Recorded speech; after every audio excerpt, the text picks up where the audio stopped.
Good morning. पिछले class में हम लोग 3 क्वेश्चन का आंसर जान गए थे, जो क्वेश्चन बहुत इम्पोर्टेंट था, बहुत बार मैट्रिक एग्जाम में पूछा गया था। अब इस वीडियो में बाकी जो क्वेश्चन था उसको रिवीजन करवाएंगे लास्ट टाइम, जो एग्ज़ाम के लिए बहुत इम्पोर्टेंट है क्लास 10th के स्टूडेंट के लिए। क्वेश्चन नंबर 4 है, भूमंडलीकरण किसे कहते हैं?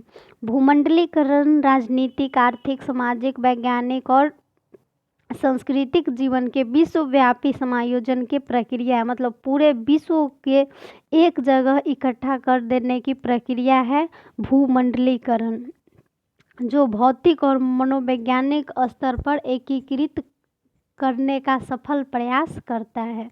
इसी को भूमंडलीकरण कहते हैं। अगला क्वेश्चन है, भारतीय लोकतंत्र के 3 महत्वपूर्ण अंग कौन कौन से हैं? भारतीय लोकतंत्र के 3 महत्वपूर्ण अंग के बारे में बताना है आपको इस क्वेश्चन में। तो इसका केवल 3 ही महत्वपूर्ण अंग होता है भारतीय लोकतंत्र का: विधायिका, न्यायपालिका और कार्यपालिका। विधायिका यह कानून का निर्माण करता है, न्यायपालिका यह दोषी व्यक्तियों को सजा देता है और कार्यपालिका यह जो विधायिका द्वारा बनाया गया कानून को लागू करता है। तो अब भारतीय लोकतंत्र के 3 महत्वपूर्ण अंग कंप्लीट हुआ।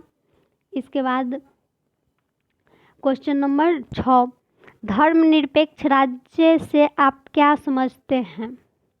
धर्मनिरपेक्ष राज्य से आप क्या समझते हैं, इसके बारे में आपके एग्जाम में 3 मार्क्स में आते हैं। तो धर्मनिरपेक्ष राज्य किसी भी धर्म को राजकोषीय धर्म घोषित नहीं करेगा और न ही किसी धर्म को विशेष दर्जा देगा। मतलब वैसा राज्य जो धर्मनिरपेक्ष कहलाएगा उसमें कोई एक धर्म का विशेष दर्जा नहीं रहेगा, उसमें सभी धर्म का बराबर हक रहेगा।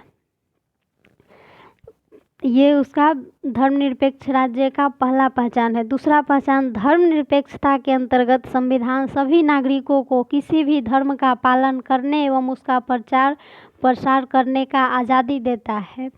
ये दोनों प्रावधानों में स्पष्ट है कि भारत एक धर्मनिरपेक्ष राष्ट्र है।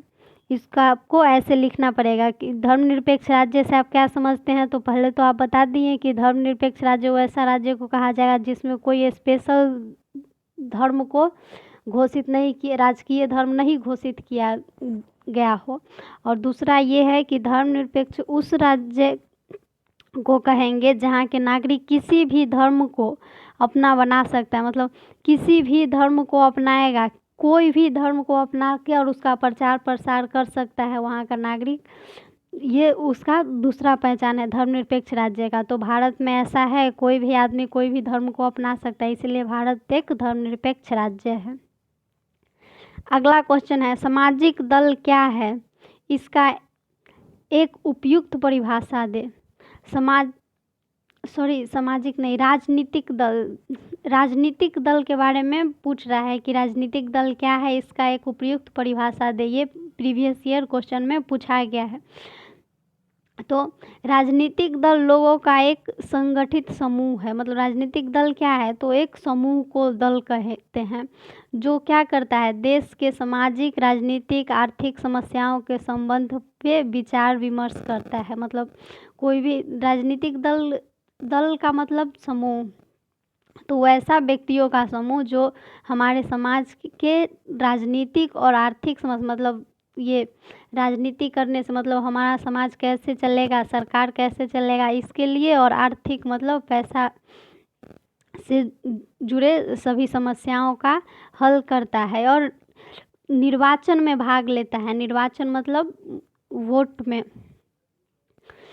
या विपक्ष में रहकर सरकार पर नियंत्रण रखने का प्रयास करता है।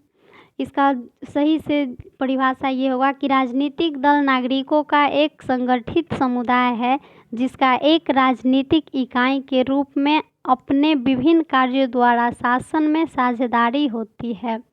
उसी को राजनीतिक दल कहेंगे। आप इसको अपने भाषा में लिख सकते हैं कि राजनीतिक दल एक लोगों का समूह है जो सामाजिक, आर्थिक और राजनीतिक संबंध में विचार विमर्श करता है तथा निर्वाचन मतलब वोट में भाग लेता है। यह विपक्ष में रहकर सरकार को नियंत्रण करता है। हो गया, इतना काफ़ी है इसके लिए। अब है, बिहार के किस नदी को बिहार का शोक कहा जाता है?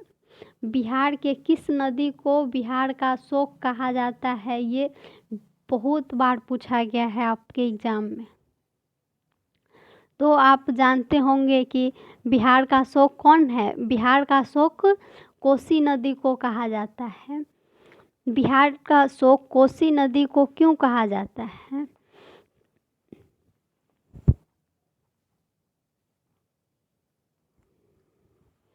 नदी को बिहार का शोक कहा जाता है क्योंकि बिहार में जो सबसे ज़्यादा बाढ़ आता है इसका कारण केवल कोसी नदी है। और कोसी नदी एक ऐसा नदी है जो हमेशा अपना रास्ता बदल बदल के आती है और सबसे ज़्यादा तेज़ी से रास्ता बदलने वाली नदी है, जो बिहार में हमेशा सबसे ज़्यादा बाढ़ लाने का कारण है। इसीलिए इसको बिहार का शोक कहा जाता है।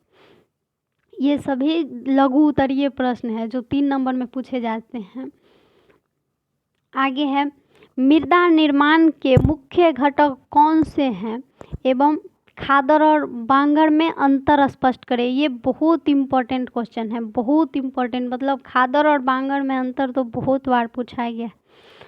तो मृदा निर्माण के मुख्य घटक है स्थानीय जलवायु, मतलब जहाँ मृदा का निर्माण हो रहा है वहाँ का जलवायु कैसा है। पूर्ववर्ती चट्टान एवं खनिज कण, मतलब जिस चट्टान से मिलके मृदा बनता है, मतलब मृदा किससे बनता है? चट्टानों के टूटने से बार बार धीरे धीरे छोटा छोटा टूट टूट के चट्टान बनता है, उसी से मृदा का निर्माण होता है। तो पूर्ववर्ती चट्टान एवं खनिज कण दूसरा घटक हुआ। तीसरा घटक वनस्पति एवं जीव।